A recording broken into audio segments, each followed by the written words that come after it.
Hello வணக்கம் நண்பர்களே! எப்படி சுகம்? நான் நல்ல சுகம். வெனசா சங்கர் என்ற இந்த யூடியூப் தளத்தினூடாக உங்களை நான் சந்திப்பதில் மிகவும் சந்தோஷம். இன்றைக்கு தான் நான் ஆரம்பிக்கின்றேன் இந்த டெய்லரிங் கிளாஸ வந்து. உங்களுக்கு இது பிரயோசனமாக இருக்குன்னு நான் முதலே சொன்னேன். நான் வந்து ஆரம்பத்திலிருந்து தான் நான் சொல்லி தரப் போறேன் என்று. ஒவ்வொரு காணொளியாக நான் போடப் போறேன். அந்த காணொளிகளை நீங்க பார்த்து நீங்கள் பயன்பெற்றுக் கொள்ளலாம். வாருங்கள் வீடியோக்குள் போகலாம். முதலாவதாக இன்றைக்கு நான் இந்த சாரி லுக்ல வந்திருக்கேன். என்னுடைய இந்த சாரி ப்ளவுஸ பற்றி தான் நான் முதலாவது ஒரு அதாவது நான் நான் எப்படி தைக்கிறேன் என்பதை உங்களுக்கு நான் விளங்கப்படுத்துறேன். முதலாவது நான் விளங்கப்படுத்திட்டு அடுத்தடுத்த காணொளிக்கு ஒவ்வொன்றாக போகலாம். முதலாவதாக நான் சொல்லப் போறது வந்து என்னுடைய இந்த சாரி ப்ளவுஸை நீங்கள் பார்த்தீர்களாண்டா தான் உங்களுக்கு அடுத்த ஒரு கட்டத்துக்கு போக முடியும். அதாவது நான் எப்படி தைக்கிறேன் என்பதை பற்றி தான் நான் உங்களுக்கு நான் எப்படி தைக்கிறேன் என்பதை பற்றி தான் நான் உங்களுக்கு சொல்லப் போறேன். முதலாவது வந்து அதில நீங்கள் விளங்கிக் கொண்டா ஓகே, நான் இவாட்ட தொடர்ந்து இவாவோட நாங்கள் பயணிக்கலாம் என்று நீங்கள் நம்பினீர்கள் என்றால் நீங்கள் என்னோடு தொடர்ந்து வரலாம். என்னுடைய தையல் கிளாஸில் அதாவது நான் ஃப்ரீயா இதில சொல்லித்தரேன் வந்து இந்த ஃப்ரீயா சொல்லித்தர கிளாஸை நீங்கள் சரியாக பயன்படுத்திக் கொள்வீர்களானால் நல்லொரு நிலையை நீங்கள் அடையலாம் என்பது என்னுடைய கருத்து. தொடர்ந்து வாருங்கள், வீடியோக்கு போகலாம். இப்போ வந்து அதாவது என்னுடைய சாரி ப்ளவுஸை பற்றி தான் நான் உங்களுக்கு சொல்லப் போறேன். என்னுடைய சாரி ப்ளவுஸை நீங்கள் பார்ப்பீர்களானால் முதலாவது இந்த ஷோல்டரை பாருங்கள். இந்த ஷோல்டர் வந்து எங்கள்ட இந்த காதுக்கு நேரா வரணும். அதாவது இந்த காதுக்கு நேரா இந்த ஷோல்டர் அடி இவ்வளத்தடி வரணும். பின்னுக்கும் போகக்கூடாது, முன்னுக்கும் வரக்கூடாது. அதை நீங்கள் கவனத்தில் கொள்ளணும். அதுதான் முதலாவது எங்களோட ஸ்டெப் வந்து இந்த சாரி இந்த ப்ளவுஸின் ஷோல்டர் சரியாக நாங்கள் பொருத்த வேணும். அதே நேரம் வந்து இன்னொரு அடுத்ததாக 2வதாக இப்படியே வந்து இந்த அக்குள் சைட்டடி வந்து பொம்மக்கூடாது. இந்த அக்குள் சைட்டடி நீங்க நிறைய பேர்ட்ட ப்ளவுஸ்கள கவனிப்பீர்களானால், நிறைய பேர்ட்ட ப்ளவுஸ்ல இந்த ஒரு பிரச்சனை இருக்குது. என்னென்றால், இந்த அக்குளடி வந்து இப்படி சுருக்கும். சுருக்கி சுருக்கி வரும். அப்படி சுருக்கி சுருக்கி வந்தா, எங்கட சாரி ப்ளவுஸ் வந்து வடிவே இருக்காது. நீங்கள் நிறைய பேர்ட்ட கவனித்திருப்பீர்கள். நீங்களே நினைச்சிருப்பீர்கள், இவன் சாரி ப்ளவுஸ் இன்னும் வடிவில்லாம இருக்கன்று. நீங்க இணைப்பதற்கு காரணம் அதான். இவ்விடத்தடி வந்து இந்த சுருக்கி சுருக்கி ஒரு நீட்டா அழுத்தி கொண்டு வரவேணும். அப்படி விராமல் இப்ப சுருக்கி சுருக்கி வந்துச்சுண்டா, அந்த சாரி ப்ளவுஸில் இருக்கிற வடிவே போயிடும். அதே நேரம் வந்து அடுத்ததாக வந்து 3வதாக நான் சொல்லப் போறேன், இந்த கழுத்து. இந்த கழுத்தை நீங்க கவனிப்பீர்களானால், உங்களுக்கு ஒரு சீரியல் ஞாபகம் இருக்கும் தெரியாது. ராதிகா மேடத்தின் சீரியல், வாணி ராணி சீரியல்ல நீங்க பார்த்திருப்பீர்கள். அவன் அந்த கழுத்து மாடல் வந்து இதே மாரி தான் இருக்குது. அதாவது நல்ல ஒரு நீட்டான ஒரு கழுத்தாக இருக்கின்றது. நல்ல ஒரு அழுத்தமாக இருக்கின்றது. சில பேர்ட்ட நீங்க சாரி ப்ளவுஸ பார்ப்பீர்களா, அந்த சாரி ப்ளவுஸ் கழுத்த பார்ப்பீர்களானால், இப்படி இழுத்து கட்டின மாரி வரும். அப்படி இழுத்து கட்டின மாரி வந்துச்சுன்னா, உங்களோட சாரி ப்ளவுஸ் அந்த வடிவ குடுக்காது. அதுதான் உண்மை. இந்த இந்த அந்த அந்த இழுத்து இழுத்து கட்டுமா போல விரைக்க வந்து இங்க இப்படி விரைக்க, இவடுத்தடியெல்லாம் பொம்மி, இதுக்கெல்லாம் சுருங்கி, அந்த சாரி ப்ளவுஸின்ட ஒரு அழகை அந்த இல்லாம பண்ணுமா போல. இந்த சாரி நாங்கள் எவ்வளவு காசு குடுத்து வேண்டினமோ, அந்த ப்ளவுஸினூடாக அந்த சாரின்ற அந்த அழகு இல்லாம போய்விடும். அதுதான் உண்மை. நீங்களே யோசிச்சு பாருங்கள்.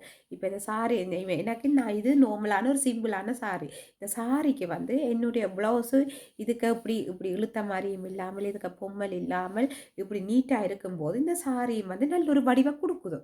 நீங்கள் கவனித்து பாருங்கள் எப்படி இருக்குன்னு. இந்த சாரியும், இந்த ப்ளவுஸும் வந்து நல்ல ஒரு வடிவ குடுக்குது. இந்த ப்ளவுஸின்ட கலர் இதாண்டைல நான் சொல்லல. இந்த ப்ளவுஸின்ட இந்த நீட்ட சொல்றேன். இத நான் தச்சிருக்கிறேன். இந்த நீட்டா தச்சிருக்கிறதால, இந்த சாரியும் வந்து நல்ல ஒரு வடிவ குடுக்குது. அதே இது வந்து நான் இப்படி இழுத்து கட்டின மாதிரியும், இதுக்கு சுருக்கு மாதிரியும் தச்சேனண்டா, இந்த ப்ளவுஸுக்கும், இந்த சாரிக்கும் ஒரு வடிவில்லாம இருக்கும். நாங்கள் கலர் மச்சா போடலாம் வழிய, நாங்கள் அந்த வடிவா தச்சா தான் அந்த சாரிக்குரிய ஒரு வடிவே வரும். அப்ப அந்த சாரி ப்ளவுஸே அவைக்கு வடிவில்லாம போயிடும். அதே நேரம் வந்து அவர்களுக்கும் ஒரு இவேட்ட கொண்டே குடுக்குற நேரம், நாங்கள் வேறு யார்ட்டயும் குடுக்கலாம்ன்னு சொல்லி போவும். அதே நினைப்பு போவும். அதே நேரம் வந்து அந்த அந்த ஓர்டர் வந்து எங்கள விட்டு விலகி கொண்டு போகக்கூடிய ஒரு சந்தர்ப்பம் இருக்குது. இதன் மூலம். நீங்கள் கவனித்து பார்ப்பீர்களானால் நிறைய பேருக்கு இதே பிரச்சனை தான். அப்ப என்னட்ட வாரவைக்கு முதலே அவ சொல்லிவிடும் கழுத்தை முன்னுக்கு வடிவா தையுங்கோ இதண்டுங்கோன்னு சொல்லி ஏன்னா தாங்கள் முதல் கொடுத்த இடங்கள்ல இந்த பிரச்சனை வந்திருக்குன்னு சொல்லி சொல்லுவார்கள் முதலே. அப்போ எனக்கு அப்படி சொல்லிடுறதால எனக்கும் ஒரு ஓகே இவ இப்படித்தான் எதிர்பார்க்குறேன்னு சொல்லி எனக்கு முறையில் நான் முதலே சொல்லுவேன் நான் இப்படித்தான் தைக்கிறேன் நான் சொல்லி என்னுடைய இதுகளை சொல்லணும். அதே மாதிரி அவையும் அவைக்கு எது பிடிக்கும் எது பிடிக்காதுன்னு சொல்லி சொல்லணும். நாங்கள் கேட்கணும். அவ சொல்லாட்டிக்கு நாங்கள் கேட்கணும். உங்களுக்கு என்ன மாதிரி பிடிக்கும் கழுத்து டீப்பு பிடிக்குமோ டீப் இல்லாத பிடிக்குமோ என்ன மாதிரின்னு சொல்லி எல்லாமே நாங்கள் கேட்டு தான் நாங்கள் தைக்கிறதுக்கு வெளுக்கிடணும். அதாவது துணியை வெட்டி தைக்கிறதுக்கு அதுக்குரிய ஸ்டெப்பாக போகணும்.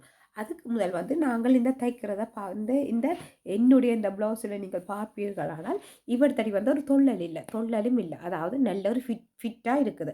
எங்கண்ட உடம்போட நல்ல ஒரு ஃபிட்டாக இருக்கணும் இந்த ப்ளவுஸுகள் அதையும் நீங்கள் கவனிக்கணும்.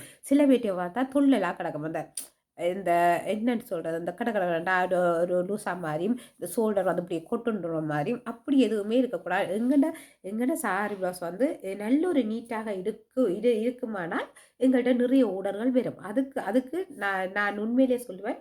அப்படி நாங்கள் நீட்டாக தைப்போமாக இருந்தால் நிறைய ஓடர்களுக்கு வரும். ஒன்றில்லை ரெண்டில்லை நண்பர்களே நிறைய ஓடர்கள் வரும். என்னட்ட அப்படித்தான் நிறைய ஓடர்கள் இப்போ நான் இப்போ தைச்சு கொடுத்து அவ போட்டு இப்போ அதுக்கு அடுத்து அவ வேறையாக பார்த்து கேட்டு தான் அப்படித்தான் என்னட்ட ஓடர்கள் தையலில் இந்த தையல் தொழிலில் நான் இவ்வளோ காலம் நான் நீடித்து இருப்பதற்கு காரணம் இதுதான். அதாவது நாங்கள் தைக்கிறத நல்ல நீட்டாக தைக்குவோம். நீட்டாக அவர்கள் விரும்புகிற மாதிரி நாங்கள் தைத்து கொடுத்தால்தான் எங்களுக்கு அந்த தையல் ஓடர்கள் திரும்ப திரும்ப வந்து கொண்டு இருக்கும். இப்போ நாங்கள் அதை விட்டுட்டு நாங்கள் எங்கள்ட பாட்டுக்கு நாங்கள் தைப்போமாக இருந்தால் எங்கள்கிட்ட அந்த தையல் ஓடர்கள் திரும்ப வராது. அதே நேரம் எங்களில் இருக்கிற நம்பிக்கையும் அவைக்கு போய்விடும். அதுதான் உண்மை. இதில் பார்ப்பீர்களால் இந்த ஷோல்டர் இந்த பின்னுக்கும் பாருங்க. பின்னுக்கு நான் நூல் கட்டையில் பின்னுக்கும் அது நல்ல ஒரு நீட்டாக இருக்குது. அதே நேரம் பின்னுக்கு நீங்கள் கவனிக்கணும் தக்குள் பக்கம் இந்த பின்பக்கம் அக்குள் பக்கம் அங்கேயும் பொம்மக்கூடாது. பொம்மிதான் பொம்மக்கூடாது. சுருக்கு மாதிரி வரக்கூடாது. பொம்மக்கூடாது. நல்ல ஒரு நீட்டாக நாங்கள் தைக்கணும் வேண்டாம். இந்த மூண்டையும் நாங்கள் முன்னுக்கு கவனிக்கணும். அதாவது இந்த ஷோல்டர், இந்த கழுத்து, இந்த அக்குள் சைட்டு முன்பக்கம் பின்பக்கம் இந்த மூன்றும் மிக முக்கியமானது ஒன்றாகத்தான் இருக்குது. அதாவது நாங்கள் தைச்சு போட்டு நாங்கள் போடும்போது வெளி தோற்றத்துக்கு இந்த சாரி ப்ளவுஸ் எவ்வாறு இருக்கின்றது என்பதை தான் நாங்கள் முக்கியமாக கவனிக்கணும். அதைத்தான் நிறைய பேர் கவனிப்பார்கள். அதை பார்த்து தான் அடுத்த கட்டமே எங்களுக்கு வரும்.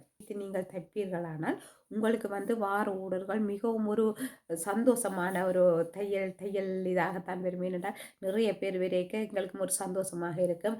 நாங்கள் இப்படி வடிவாக தைக்கிறோம் என்பது எங்களுக்கே ஒரு மன திருப்தியாகவும் சந்தோஷமாகவும் இருக்கும். அவ்வளவு தரம் அவையும் எங்களுக்கு சொல்லுவார்கள் நீங்கள் வடிவாக தைக்கிறீர்கள் இதன்றீங்கள்னு சொல்லும்போது எங்களுக்கு அவ்வளோ ஒரு சந்தோஷமாக எங்களுக்கு அவ்வளோ ஒரு மகிழ்ச்சியாக இருக்கும் நண்பர்களே. நீங்களும் அப்படி தைச்சு கொடுத்து நீங்களும் நல்லபடியாக பெற வேணும் என்பது என்னுடைய ஆசை. என்னை போல நீங்களும் நல்ல ஒரு நிலையை அடைய வேணும். வாருங்கள். இன்றைக்குரிய முதல் நாள் நீங்கள் வாருங்கள். என்னோடு தொடர்ந்து வாருங்கள். என்னுடைய சேனலை லைக் பண்ணுங்கள், ஷேர் பண்ணுங்கள், சப்ஸ்கிரைப் பண்ணுங்கள். வாருங்கள். என்னுடைய முதலாவது டெய்லரிங் கிளாஸின் முதலாவது நாளாக இன்றைக்கு நான் பதிவிடுறேன். வாருங்கள் போகலாம். பாருங்கள் நண்பர்களே, முதலாவதாக நான் உங்களுக்கு சொல்லித்தரப்போகிறது தையல் என்றால் என்ன? தையல் என்றால் என்ன? நீங்கள் சொல்லலாம் தையல் என்றால் தைக்கிறதானே. அது இல்லை விரைவிலக்கணம். தையலுக்குரிய விரைவிலக்கணம் என்ன? அதாவது இரண்டு அல்லது இரண்டுக்கு மேற்பட்ட துணிகளை ஒன்றின் மேல் ஒன்றாக வைத்து தைப்பது தையல். இரண்டு அல்லது இரண்டுக்கு மேற்பட்ட துணிகளை ஒன்றின் மேல் ஒன்றாக வைத்து தைப்பது தையல். இதில் நாங்கள் எங்கள்ட சாரி ப்ளவுஸு மற்றும் வேறு தையல்கள் எல்லாத்தையும் சொல்லலாம். எல்லாத்தையும் நாங்கள் தைக்கிறது தையல். அதாவது ஒன்றுக்கும் மேற்பட்ட துணிகளை அந்த 2 3 அப்படி அடுக்கி கொண்டு தைப்பினோம். அது எல்லாத்தையும் சேர்த்து தான் நாங்கள் தையல் என்றோம். அதான் முதலாவது தையலுக்குரிய விளக்கணம். அடுத்தது இந்த தையல்லையே 2வது விளக்கத்தை நான் சொல்கிறேன். அதாவது ஊசியை பயன்படுத்தி தைக்கப்படுவது தையல் எனப்படும். இதுவும் தையலின் விளக்கணம் தான். அதாவது எந்த ஊசி என்றான இருக்கலாம். மிஷின் ஊசியாக இருக்கலாம், ஆரி ஒர்க் செய்கிற ஊசியாக இருக்கலாம், நீடில் அதை சொல்லுவோம் நீடில் என்று. ஆரி ஒர்க் செய்கிற நீடிலாக இருக்கலாம்.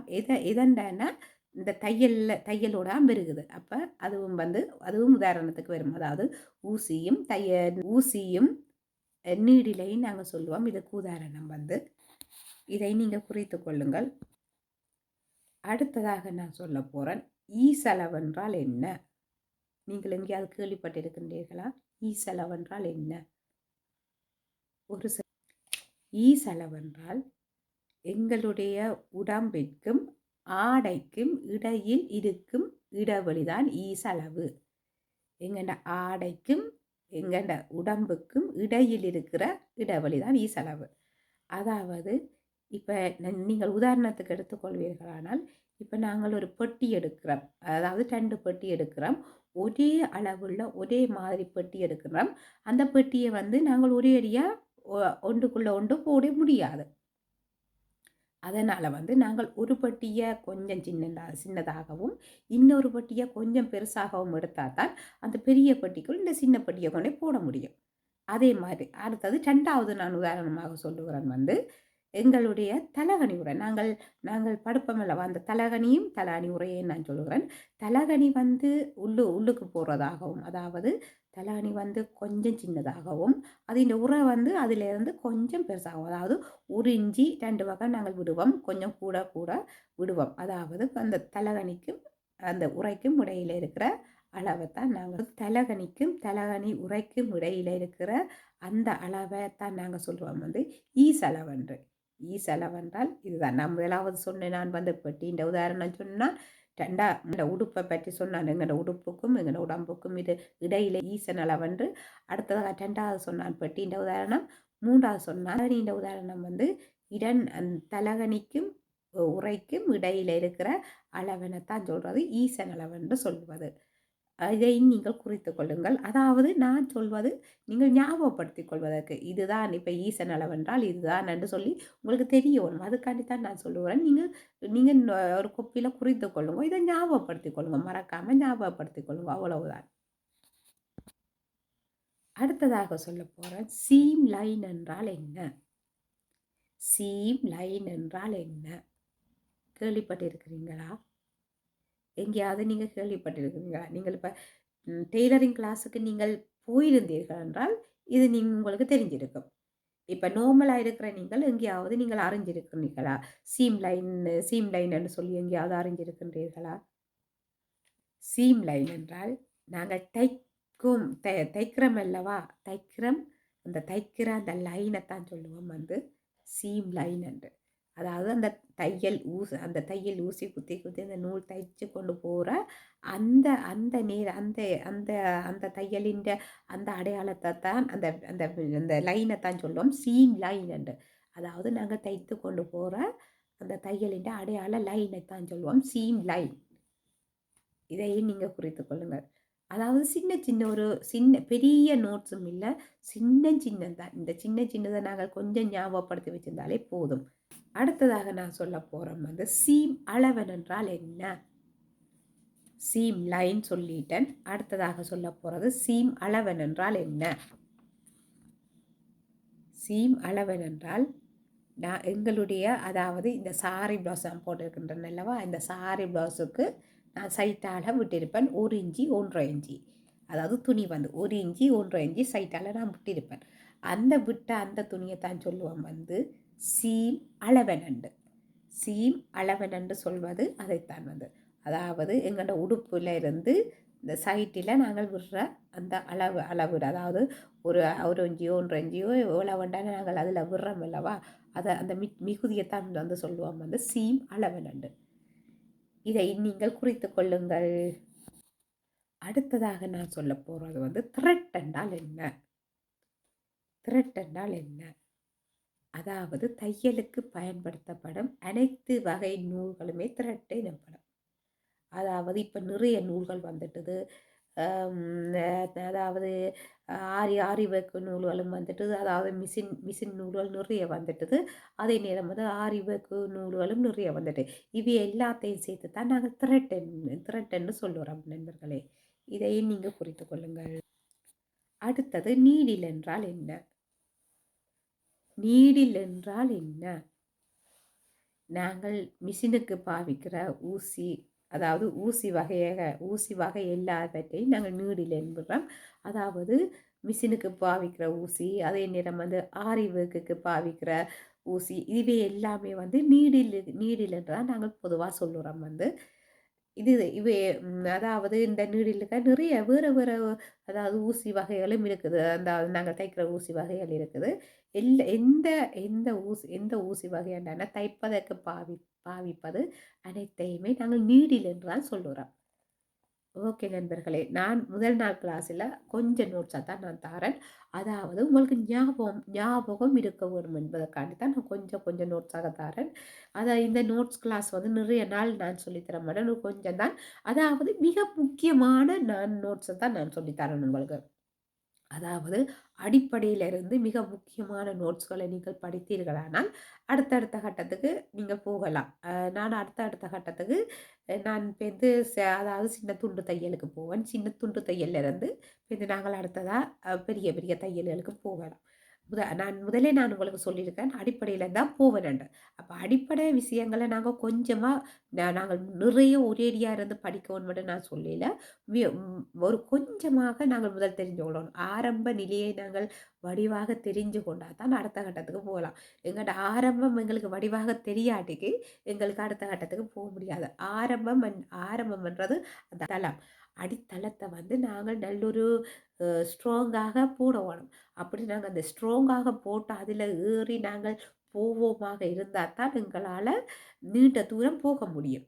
இப்ப நல்ல ஒரு ஸ்ட்ராங்கா நாங்க போக முடியும். நாங்க அடித்தளம் எங்கண்டனைக்கு எங்களால் அடுத்த கட்டத்துக்கு போக முடியாது. அதனால வந்து நான் அடிப்படையில இருந்து சொல்லித்தாரேன். அதே நேரம் வந்து அடித்தளத்திலிருந்து உங்களுக்கு நான் மெதுவாக உங்கள அடுத்தடுத்த ஸ்டெப்புக்கு நான் கூட்டிக் கொண்டு போறேன் நண்பர்களே. என்னோடு நீங்கள் தொடர்ந்து வாருங்கள். டெய்லரிங் கிளாஸ்ல வந்து இப்ப எங்கட ஈழத்தில இருக்கிற பிள்ளைகளுக்கு வந்து யூனிஃபார்ம் தைக்கிறது, ஆண்களுக்குரிய யூனிஃபார்ம், பெண் பிள்ளைகளுக்கு எங்கட ஈழத்தில இருக்கிற பிள்ளைகளுக்கு இது நல்ல ஒரு உபயோகமாக இருக்கும். நான் சாரி ப்ளவுஸ்கள் எல்லாம் நான் சொல்லி தரத வந்து நீங்கள் அத கவனிச்சு நீங்கள் தைப்பீர்களானால் உண்மையில் நல்ல ஒரு நீட்டாக தைப்பீர்கள் என்பது என்னுடைய கருத்து. நான் நான் ஊர்ல இருக்கும்போதே நான் தைத்து கொடுத்தேன் என்று நான் உங்களுக்கு முதல் வீடியோவில் நான் சொல்லியிருக்கின்றேன். எனக்கு நிறைய ஸ்கூல் பிள்ளைகளோட யூனிஃபார்ம்கள் வந்தது. நான் நிறைய தைத்து கொடுத்தேன் நான். அதால தான் நான் சொல்றேன். ஏன்னா இப்ப நாட்டின் சூழ்நிலை காரணமாக எல்லாமே வாசி ஏறிட்டுது. அதனால நீங்கள் வந்து நான் சொல்லி தரத நீங்கள் அப்படியே கேட்டு தைப்பீர்களானால் நல்லொரு இதாக தைப்பீர்கள். அதாவது அந்த வெள்ளை சீருடைய மட்டும் தான் போட முடியும். அப்படி இருக்கைக்கு வந்து அந்த வெள்ளை சீரோட நாங்கள் வந்து இப்போ கொஞ்சம் தச்சு வச்சிருந்தா தான் எங்களால் அது போட முடியும். இப்போ ஒரு சீருடையே வந்து அங்கே நிறைய காசு கொடுத்து தைக்க வேணுமென்றால் நிறைய போடுவார்கள். அப்போ நான் இப்போ உங்களுக்கு இந்த தையலை பற்றி அதாவது இந்த யூனிஃபார்ம் தைக்கிறத பற்றி முக்கியத்துவம் கொடுத்து நான் இதில் சொல்லி தருவேனாக இருந்தால் உங்களுக்கு அது ஒரு பிரயோசனமாக இருக்கும். இப்போ உங்களுக்கு யூனிஃபார்ம் துணிகள் இப்போ ஸ்கூலில் தாரத நீங்கள் அதை கொண்டு வந்து நீங்கள் உடனே தச்சு போட்டு நீங்கள் அத போடலாம். இப்படியோ என்னுடைய இந்த யூடியூப் சேனல்ல வந்து தொடர்ந்து வந்து கொண்டிருக்கும் நண்பர்களே, தொடர்ந்து வந்து கொண்டிருந்தா எனக்கும் ஒரு சந்தோஷமாக இருக்கும். என்னுடைய இந்த சேனலை வந்து லைக் பண்ணுங்கள், ஷேர் பண்ணுங்கள், சப்ஸ்கிரைப் பண்ணுங்கள். நான் தொடர்ந்து உங்களுக்கு டெய்லரிங் கிளாஸ் வந்து நான் சொல்லி தரப் போறேன். நான் படித்தத தான் நான் உங்களுக்கு சொல்லி தரேன் நண்பர்களே. நீங்க என்னோட தொடர்ந்து வாருங்கள். என்னுடைய சேனலை லைக் பண்ணுங்கள், ஷேர் பண்ணுங்கள், சப்ஸ்கிரைப் பண்ணுங்கள். தொடர்ந்து ஒரு காணொளியாக நான் போட்டுக்கொண்டு தான் இருப்பேன். நீங்களும் என்னுடைய காணொளிக்கு சப்போர்ட் பண்ணுங்கள். என்னுடைய யூடியூப்புக்கு சப்போர்ட் பண்ணுங்கள். நான் தொடர்ந்து இந்த டெய்லரிங் கிளாஸை பற்றி நான் உங்களோட நான் பகிர்ந்து கொள்ளுவேன். நான் கற்றதை நான் மற்றவர்களுக்கும் சொல்லிக் கொடுப்பதில் மிகவும் சந்தோஷம். பாருங்கள். மறக்காமல் என்னுடைய சேனலை லைக் பண்ணுங்கள், ஷேர் பண்ணுங்கள், சப்ஸ்கிரைப் பண்ணுங்கள். நன்றி, வணக்கம் நண்பர்களே.